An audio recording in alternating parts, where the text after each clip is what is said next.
Magandang araw mga kaibigan.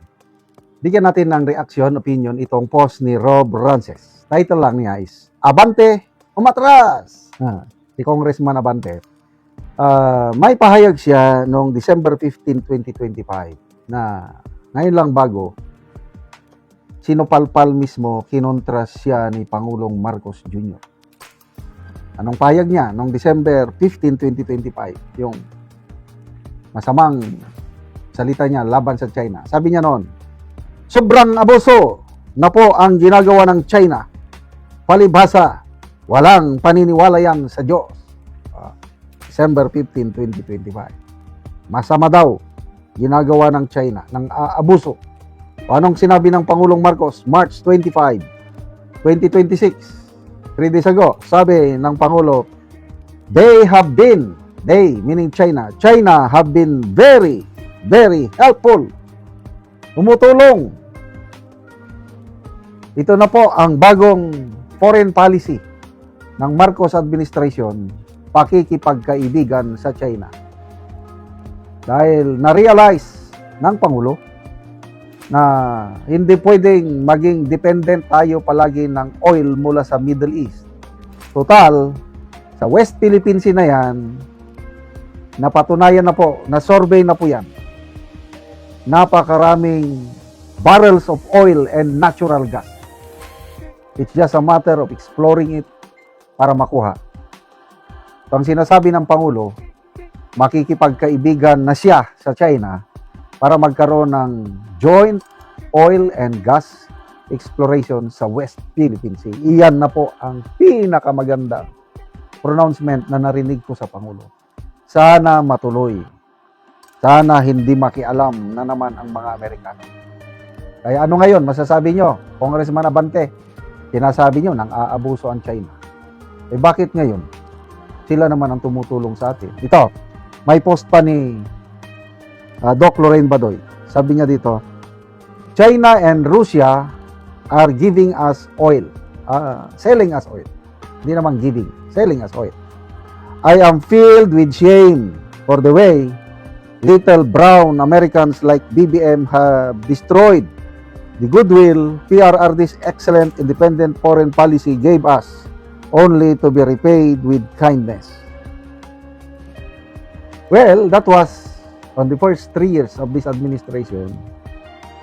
Ang Marcos Jr. administration sumusunod sa kagustuhan ng US at nilalabanan ng China.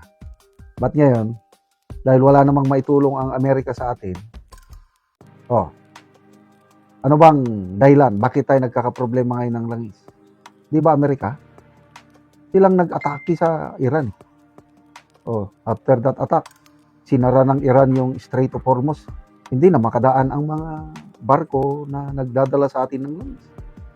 Kaya kawawa tayo ngayon. Mabuti na lang at mayroong China, mayroong Russia, mga kinaibigan ni PRRD na nagbebenta sa atin ng langis at hindi tayo maubusan ng supply ng langis. Yun nga lang problema dahil masyado namang mataas ang presyo dahil sa mga pagsasamantala ng mga oil companies. Basa tayo ng kagapa ko yan. Kailan ba maasahan si BBM? He is a failure and inutile. Pinakatalent niya, yung galing niya magsinungaling at magtraidor. Kaya asa ka pa.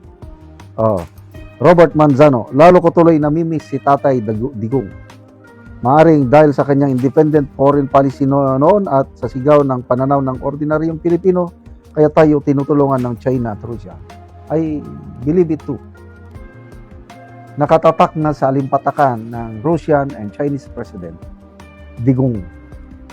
Dahil talagang sinadya sila ni Tatay Digong, binisita niya si President Putin. Binisita niya si President Xi. Maganda yung pakikitungo niya. Kinaibigan niya, hindi naman niya inaway ang US, hindi lang siya nagpadikta. Kaya nung si Trump na ang presidente,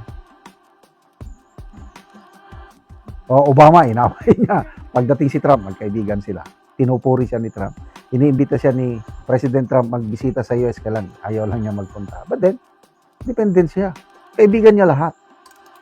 Yan ang dapat. Kaya ngayon lang natututo siguro si Pangulong Marcos Jr. dahil naiipit na siya sa problema ng langis. So, again, sana maisakatuparan yung joint oil exploration. Dahil yan ang pag-asa ng mga Pilipino. Pag makakuha tayo ng langis at natural gas dyan, ako, hindi na tayo aasa na lang palagi sa... Kasi walang katapusan yung gera na yan sa Middle East na yun. Ayaw namang patalo ang Iran. Palaban din, ayaw mag-surrender. So, war of attrition ito. Hanggang kailan ito matatapos, I don't know. Kaya, panahon na para maghanap tayo ng alternative source of oil natin at sa wakas, masisimulan na sa lalong madaling panahon pag-uusap. Siguro ngayon, usap-usap muna. Remaining 2 years ni BBM, nag-uusap. Pagdating ni BP Sara as President sa 2028, yun na. Mag-drill na tayo ng oil sa West Philippine Sea. Partnership, Philippines and China.